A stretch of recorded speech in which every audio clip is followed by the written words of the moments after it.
यमुक जवाब गुजरात वनकरस कोर्ग पे मेहमान से तकरीबन कोट घंटे लोग नेशनल कॉर्पोरेशन शेठन वयन गांधरबलस सड़क दिसमस की दोनों तक तफसीलन कथ जितने पद पन्न मेहमान यतन इंशाल्लाह दावत नेशनल कॉन्फ्रेंस से पैरवी कर अजमाऊ नेशनल कॉन्फ्रेंस अजमाऊ PDP अगि लट करू गुलाम नबी आजाद सबस अत मजबूत अगि लट करू तुम सानी जबाज पे यकीन जमहूरियत मज इंसानस पर मैंने उम्रा किया है, तलाश में वो ये कौन सा उम्रा है जिसकी औलाद दो बेटे हैं उमर अब्दुल्ला के।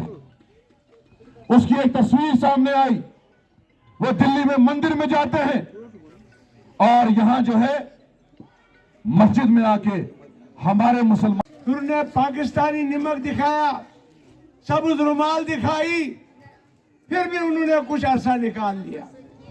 मगर उन्होंने क्या दिखाई महबूबा मुफ्ती, उन्होंने सेल्फ रूल दिखाया क्या इस्तेमाल सूच अगर नेशनल कॉन्फ्रेंस राय शुमारी मज 20 वरी कर अगर पद कर 15 वरी तमो जनाब अली अटानमी मज वनो ना क्या तुट तरा यम तरसे सान 10 वरी नारन मगर मुबारक छु तुम कशन सद मुबारक छु तो टोरन हिज बनाई लगन कित पेट अपोज अपोज अपोज तो तथ pose one use pose one सह बिचार बेबायत पना गसन सह कुन लायक रोज क्या अगर 70 वो बनाने वाली एक साजिश है कि बिजली पानी का फारूक अब्दुल्ला साहब के जो MP फंड थे एज MP वो उन्होंने गुफ्कार में यूटिलाइज किए।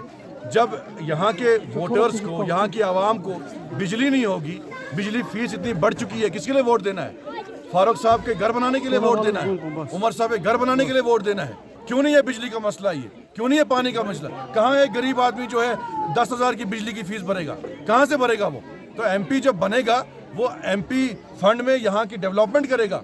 जो इतने करोड़ आते हैं इनको लगता है कि हम एटॉनमी सेल्फ रूल के नारे देंगे और जो करोड़ हमें फंड मिलते हैं वो हम गुफ्कार में यूटिलाइज करेंगे। वो उमर अब्दुल्ला लंदन में जाएंगे क्रिसमस मनाने के लिए, वो उमर अब्दुल्ला जाएंगे गुलमर्ग में बर्फ के मजे लेने के लिए।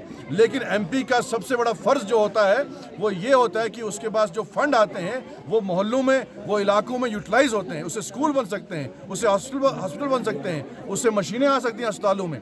तो जो दूसरा उनका जो एजेंडा है, पहले एटॉनमी में बेवकूफ़ बनाया, सेल्फ रूल से बेवकूफ़ बनाया, अब वो कहते हैं 370। अब मुझे बताइए, हमने कांग्रेस इसलिए छोड़ी क्योंकि कांग्रेस ने हमें हर बार धोखा दिया, हमें रोका 370 पे बोलने के लिए। सिर्फ आज़ाद साहब ने पार्लियामेंट पे 370 पे आवाज़ उठाई, हमने नेशनल मीडिया पे आवाज़ उठाई, जंतर मंतर में मैंने प्रोटेस्ट किया, वहाँ ना NC का कोई नज़र आया, ना PDP का कोई नज़र आया। तो इसलिए अगर 370 पे किसने लड़ाई लड़ी, वो आज़ाद साहब ने लड़ाई लड़ी। आपने कहा सुप्रीम कोर्ट का फैसला जो है, जो आया, हम उसको एक्सेप्ट नहीं करते।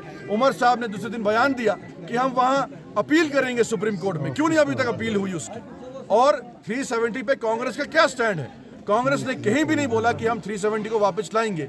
अब उमर साहब के पास 3 MP हैं, वो तो उनको सांप सूख गया था। इन 4 सालों में उन्होंने 370 के बाद बात ही नहीं की पार्लियामेंट में।